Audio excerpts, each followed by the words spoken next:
Previously on the Nerdy Ronin Network.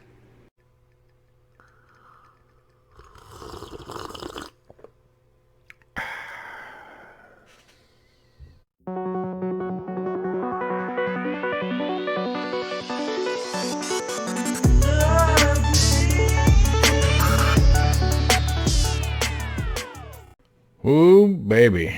It's Friday. That's right, Friday. Weekend's here, baby. The week is officially on its way out. And aren't we all glad about that? It's been hot as hell everywhere. But maybe, just maybe, after weeks and weeks of waiting, the rain's coming tomorrow. You never know. Hope so. I'm tired of taking many showers. Water is at a premium, right? Anywho, that's just me. I'm fat. And I sweat a lot. Ask Squeaky Chair. Anyway, how's everybody doing? Welcome to my shenanigans. Glad you're here. Like and subscribe if you have not already. Hey, guess what I saw? That's right.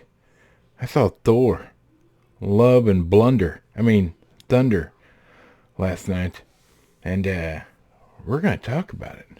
First things first, down below in the description are some things that I like and enjoy. Or enjoy even. Like coffee and what's not. So check them out if you're so inclined. You might just find something that you love like I do. So,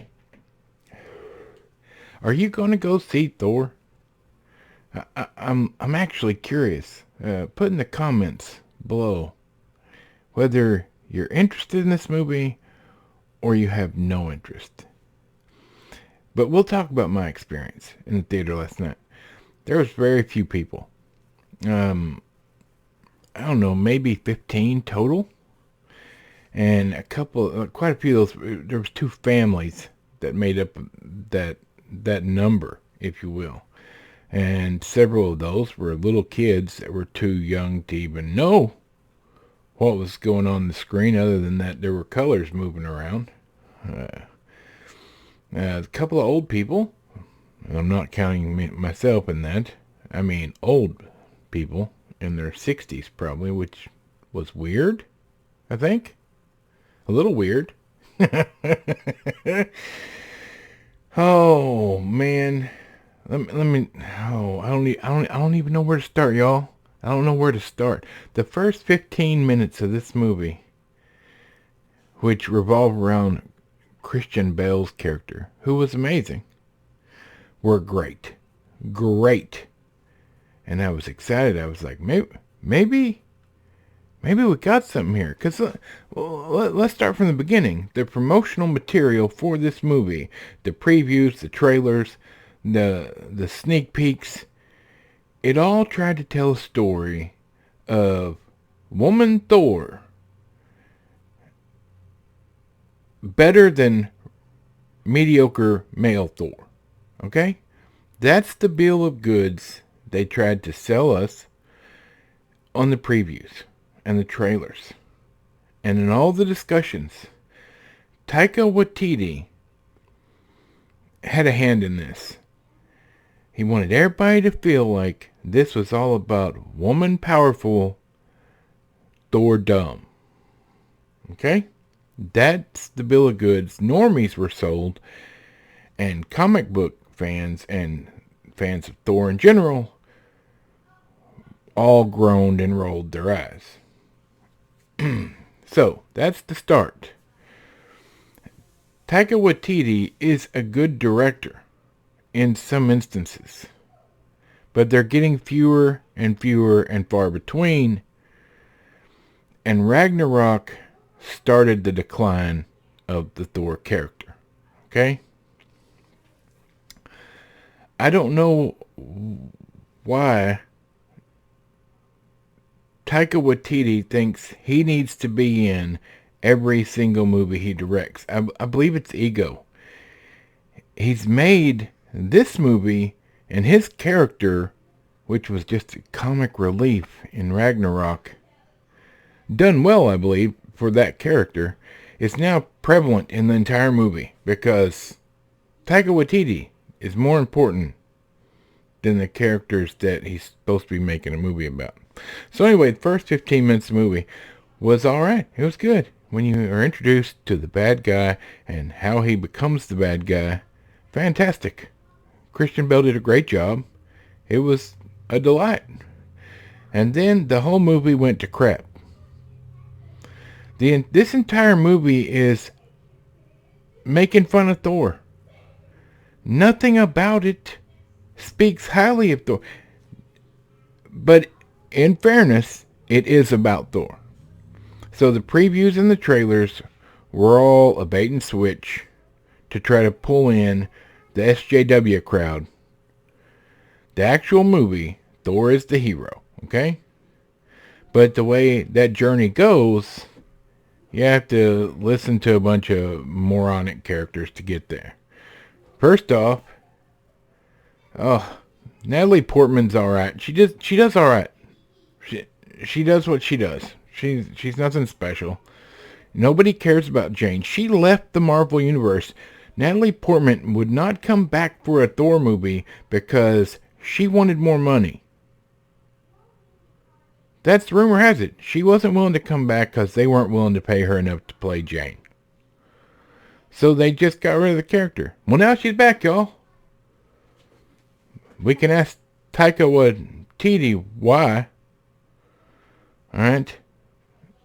Chris Hemsworth did a great job as Thor as usual, except that everything's a joke. It's all a joke. It's all a joke.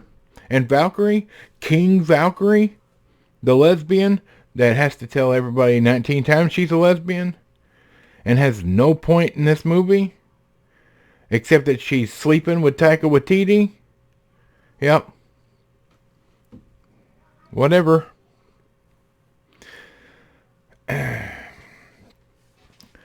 Taika Waititi has ruined Thor with this movie.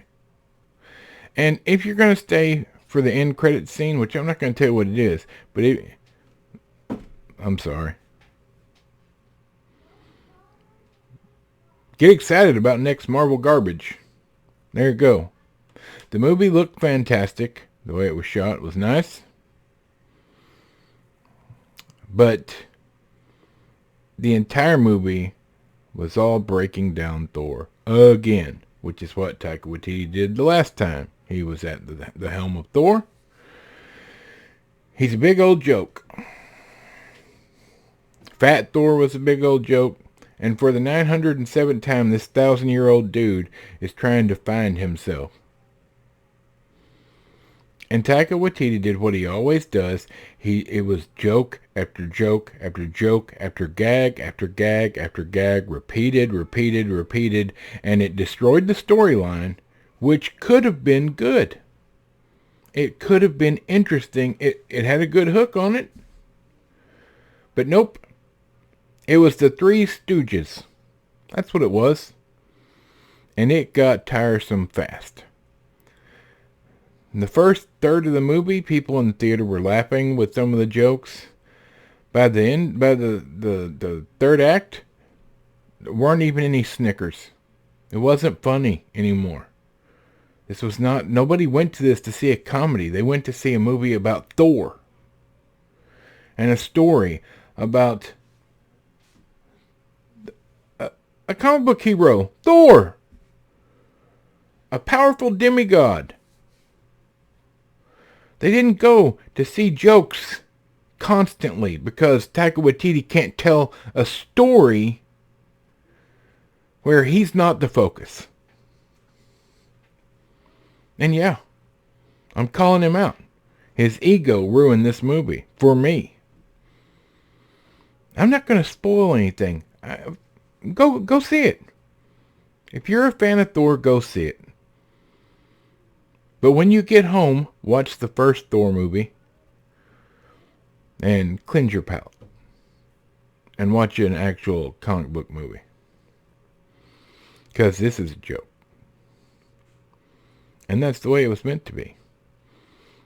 Taika Waititi doesn't have any respect for original properties or the original characters or their backstory or the canon of the story or the characters. He doesn't care about any of that. Taika Waititi just wants to do what Taika Waititi wants to do. And tell a story that wouldn't have sold if he would have wrote an original story about not a beloved comic book character. Squeaky Chair and I, we didn't hate it because, alright, it was watchable for some parts.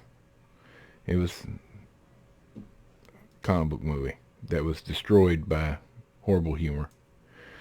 But it wasn't a Thor movie. It shouldn't even be called a Marvel movie. Well, I guess it should actually. I take that back. Phase MCU is here, and they can't get out of their own way to make a good movie. I'm sure it's going to make money because normies are going to clap like trained seals and, oh yeah, superheroes. All right. And Russell Crowe? Come on, man. You couldn't have lost a little weight for this? None? Zeus? You think Zeus is a big, tubby, fat dude that looks like me? Alright, then. Hey, I never said I was going to be happy about this movie, but I went into it to give it a chance. I didn't go with any preconceived notions. I didn't watch any other reviews of people that saw it. I went in to give it a chance. And I got exactly what I thought I would get. Unfortunately, Marvel's over with. The cinematic universe is, yeah, they'll make some money with the normies, but they've lost their core audience. They've forgotten what made them huge to begin with. And there you have it.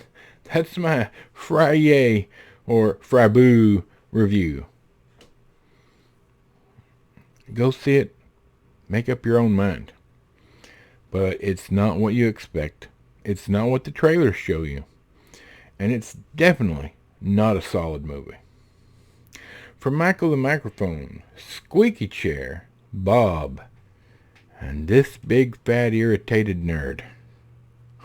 We'll see you on Monday.